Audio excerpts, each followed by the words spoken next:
പിതാവിൻ്റെയും പുത്രൻ്റെയും പരിശുദ്ധാരൂപിയുടെയും നാമത്തിൽ ആമേൻ. വീണ്ടും വചനവുമായി വരാൻ സാധിക്കുന്നതിന് കർത്താവിന് നന്ദി പറയുന്നു. ഇന്ന് വിചിന്തനം ചെയ്യുന്ന വചനഭാഗം യാക്കോബ് 4-ാം അധ്യായം 3-ാം വാക്യം. യാക്കോബ് 4-ാം അധ്യായം 3-ാം വാക്യം. ചോദിച്ചിട്ടും നിങ്ങൾക്ക് ലഭിക്കുന്നില്ലെങ്കിൽ അത് നിങ്ങളുടെ ദുരാശകളെ തൃപ്തിപ്പെടുത്താൻ നിങ്ങൾ തിന്മയായിട്ടുള്ളവ ചോദിക്കുന്നത് കൊണ്ടാണ്. വിശ്വസ്തത പുലർത്താത്തവരെ, ലോകത്തോടുള്ള മൈത്രി ദൈവത്തോടുള്ള ശത്രുതയാണെന്ന് നിങ്ങൾ അറിയുന്നില്ലേ? ലോകത്തിന്റെ മിത്രമാകാൻ ആഗ്രഹിക്കുന്നവർ തന്നെ തന്നെ ദൈവത്തിന്റെ ശത്രുവാക്കുന്നു. നമ്മിൽ നിക്ഷേപിച്ചിരിക്കുന്ന ആത്മാവിനെ ദൈവം അസൂയയോടെ അഭിലഷിക്കുന്നു എന്ന് തിരുവെഴുത്ത് വൃഥാ ആണെന്ന് നിങ്ങൾ വിചാരിക്കുന്നുവോ? അവിടുന്ന് കൃപാവരം ചൊരിയുന്നു, അതുകൊണ്ടാണ് ഇങ്ങനെ എഴുതിയിരിക്കുന്നത്. ദൈവം അഹങ്കാരികളെ എതിർക്കുകയും എളിമയുള്ളവർക്ക് കൃപ കൊടുക്കുകയും ചെയ്യുന്നു. ആകയാൽ ദൈവത്തിന് വിധേയരാകുവിൻ, പിശാചിനെ ചെറുത്ത് നിൽക്കുവിൻ. അപ്പോൾ അവൻ നിങ്ങളിൽ നിന്ന് ഓടി അകന്നുകൊള്ളും. ദൈവത്തോട് ചേർന്ന് നിൽക്കുവിൻ, അവിടുന്ന് നിങ്ങളോടും ചേർന്ന് നിൽക്കും. പാപികളെ, നിങ്ങൾ കരങ്ങൾ ശുചിയാക്കുവിൻ. സന്നിഗ്ധ മനസ്കരെ, നിങ്ങളുടെ ഹൃദയങ്ങൾ ശുദ്ധിയാക്കുവിൻ. ദുഃഖിക്കുകയും വിലപിക്കുകയും കരയുകയും ചെയ്യുവിൻ. നിങ്ങളുടെ ചിരി കരച്ചിലായും നിങ്ങളുടെ സന്തോഷം വിഷാദമായും മാറട്ടെ. കർത്താവിൻ്റെ സന്നിധിയിൽ താഴ്മയുള്ളവരായിരിക്കുവിൻ, അവിടുന്ന് നിങ്ങളെ ഉയർത്തും. ഇതിൽ ആദ്യത്തെ വാക്യം, ചോദിച്ചിട്ടും നിങ്ങൾക്ക് ലഭിക്കുന്നില്ലെങ്കിൽ അത് നിങ്ങളുടെ ദുരാശകളെ തൃപ്തിപ്പെടുത്താൻ നിങ്ങൾ തിന്മയായിട്ടുള്ളവ ചോദിക്കുന്നത് കൊണ്ടാണ്. ചോദിച്ചിട്ടും നമ്മൾക്ക് ലഭിക്കുന്നില്ലെങ്കിൽ അത് നമ്മിലെ ദുരാശകളെ തൃപ്തിപ്പെടുത്താനുള്ള കാര്യങ്ങൾ നമ്മൾ ചോദിക്കുന്നത് കൊണ്ടാണ്. ബൈബിളിൽ വേറെ സ്ഥലങ്ങളിൽ പറയുന്നു, എൻ്റെ നാമത്തിൽ നിങ്ങൾ എന്തു വേണമെങ്കിലും ചോദിച്ചു കൊള്ളുക, അത് നിങ്ങൾക്ക് ലഭിക്കും എന്ന് കർത്താവ് പറയുന്നു. പക്ഷെ ഇവിടെ പറയുന്നു, ചോദിച്ചിട്ട് കിട്ടുന്നില്ലെങ്കിൽ അത് നിങ്ങൾ തെറ്റായ കാര്യങ്ങൾ അല്ലെങ്കിൽ നിങ്ങളുടെ ആത്മരക്ഷയ്ക്ക് ഉതകുന്ന കാര്യങ്ങളല്ലാത്തത് കൊണ്ടാണ് അത് നിങ്ങൾക്ക് ലഭിക്കാത്തത്. അതുപോലെ വീണ്ടും പറയുന്നു, നിങ്ങൾ കർത്താവിനോട് ചേർന്ന് നിൽക്കുവിൻ, അവിടുന്ന് നിങ്ങളോടും ചേർന്ന് നിൽക്കും. അപ്പോൾ ഇത് ഈ വേഷം കെട്ടൊന്നും ഇവിടെ നടക്കൂല. നിങ്ങൾക്ക് ഒന്നുകിൽ കർത്താവിനെ സേവിക്കാം, അല്ലെങ്കിൽ മാമോനെ സേവിക്കാം. മാമോൻ എന്ന് പറയുമ്പോൾ ഈ ലോകത്തിലെ അല്ലെങ്കിൽ അത് പിശാചിനെ സ്നേഹിക്കാം. കാരണം ഈ ലോകത്തിലെ ഒരു വിധമുള്ള പരിപാടികളൊക്കെ പിശാചിൻ്റെതാണ്.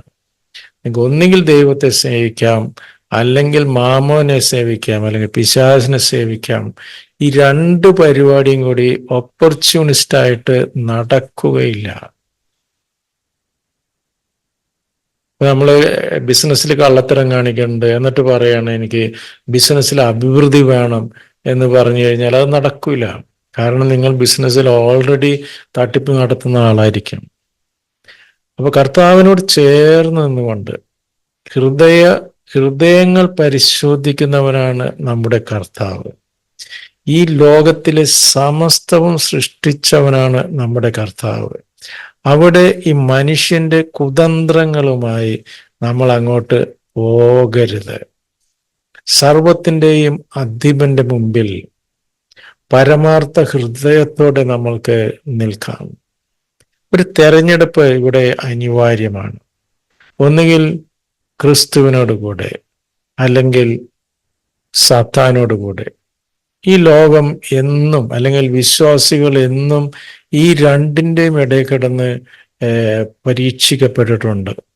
അപ്പൊ നമുക്ക് ഒരു നമ്മൾ പ്രലോഭിക്കപ്പെടുന്നുണ്ടെങ്കിൽ അതിൻ്റെ അർത്ഥം, നമ്മൾ പ്രലോഭിക്കപ്പെടുന്നു എന്ന് നമുക്ക് മനസ്സിലാകുന്നുണ്ടെങ്കിൽ അതിൻ്റെ അർത്ഥം കർത്താവിൻ്റെ ആത്മാവ് നമ്മളിൽ വസിക്കുന്നു എന്നുള്ളതാണ്. കർത്താവിൻ്റെ ആത്മാവ് നമ്മളിൽ ഇല്ലെങ്കിൽ പ്രലോഭനമൊന്നും നമ്മളെ അറിയില്ല. കാരണം അതായിരിക്കും നമ്മുടെ ജീവിതം തന്നെ അങ്ങനെയായിരിക്കും. ഇല്ല, മനസ്സാക്ഷിക്കുത്ത് എന്ന് പറഞ്ഞ സാധനം നമുക്ക് ഉണ്ടാവുകയില്ല. പാപം ചെയ്യുമ്പോൾ നമുക്ക് മനസ്സാക്ഷിക്കുത്ത് വരികയാണെങ്കിൽ അതിൻ്റെ അർത്ഥം ദൈവത്തിൻ്റെ ഒരു അംശം, പരിശുദ്ധാത്മാവ് നമ്മളിൽ വസിക്കുന്നു എന്നുള്ളതാണ്. നമ്മൾ ആകെ കൂടി ചെയ്യേണ്ടത് ആ പരിശുദ്ധാത്മാവിൻ്റെ ആ ഒരു ഗൈഡൻസ് അനുസരിച്ച് മുന്നോട്ട് പോവുക. അത് സമൃദ്ധിയിലേക്കുള്ള പാതയാണ്, ഐശ്വര്യത്തിലേക്കുള്ള പാതയാണ്, സമാധാനത്തിലേക്കും യഥാർത്ഥ സന്തോഷത്തിലേക്കും ഒക്കെയുള്ള പാതയാണ്. അപ്പൊ നമുക്ക് ദൈവത്തോട് ചേർന്ന് നിൽക്കാം. അപ്പോൾ ദൈവം നമ്മോടും ചേർന്ന് നിൽക്കും.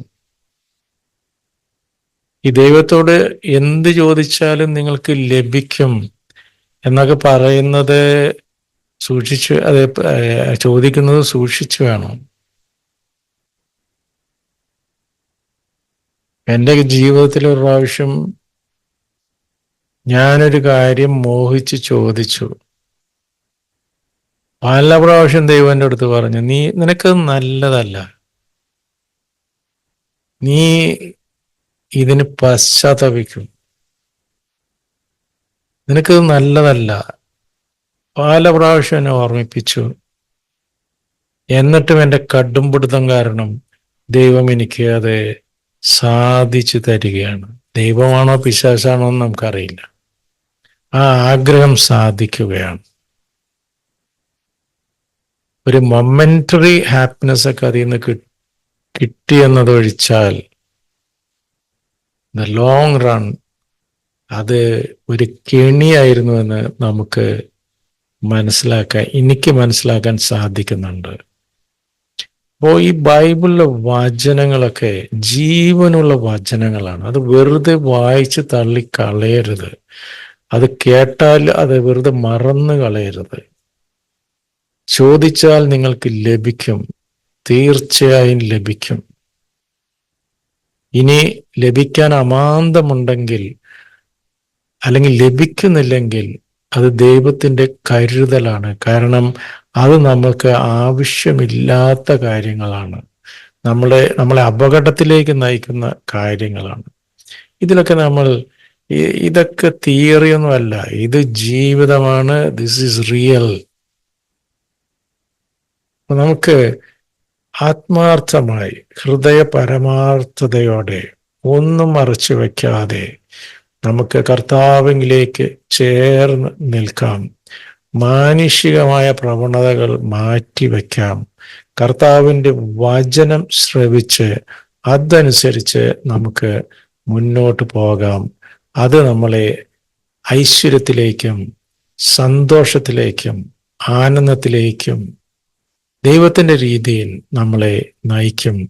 അതാണ് ശാശ്വതമായ യഥാർത്ഥ സന്തോഷവും ആനന്ദവും. ദൈവം നമ്മെ ഇതിലേക്ക് വിളിക്കുന്നു.